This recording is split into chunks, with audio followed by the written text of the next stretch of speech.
महायुती सरकारने सुरू केलेली मुख्यमंत्री माझी लाडकी बहीण योजना खूपच लोकप्रिय ठरली। विधानसभा निवडणुकीपूर्वी महायुती सरकारने सरसकट सर्व महिलांना या योजनेचा लाभ देण्याचं म्हटलं। त्यामुळेच ही योजना निवडणुकीत गेम चेंजर ठरली आणि महायुतीने महाविकास आघाडीचा धुव्वा उडवत दणदणीत विजय मिळवला।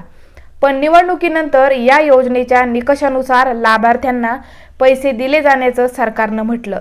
इतकंच नाही तर त्यासाठी ई-केवायसी प्रक्रिया सुद्धा अनिवार्य करण्यात आली। ई-केवायसी करताना अनेक महिलांकडून चुकीचा पर्याय निवडला गेल्याने गोंधळ निर्माण झाला। त्यानंतर सरकारने ई-केवायसी मध्ये दुरुस्ती करण्यास मार्च महिन्यापर्यंत मुदत दिली। त्यामुळे ई-केवायसी मध्ये चूक झाली असल्यास एक दुरुस्तीची संधी लाडक्या बहिणींना मिळाली आहे। लाडकी बहीण योजनेच्या अंतर्गत पात्र महिलांना दरमहा 1500 रुपयांचा हप्ता दिला जातो।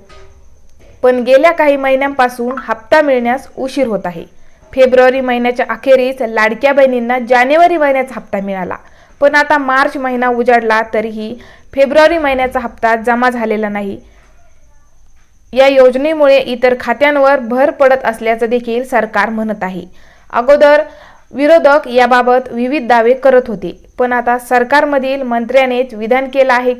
त्यामुळे योजना बंद तर होणार नाही ना, असा प्रश्न लाडक्या बहिणींच्या मनात उपस्थित होऊ लागला आहे।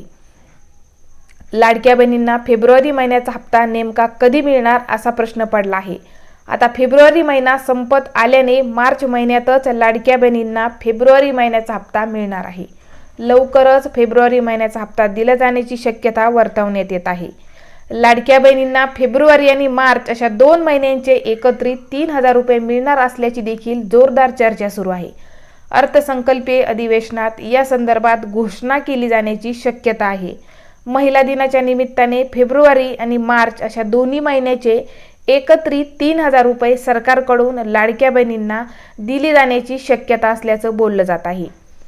ही लाडक्या बहिणींसाठी एक खास भेट ठरू शकते, मात्र या संदर्भात अद्याप कोणतीही अधिकृत माहिती समोर आलेली नाही।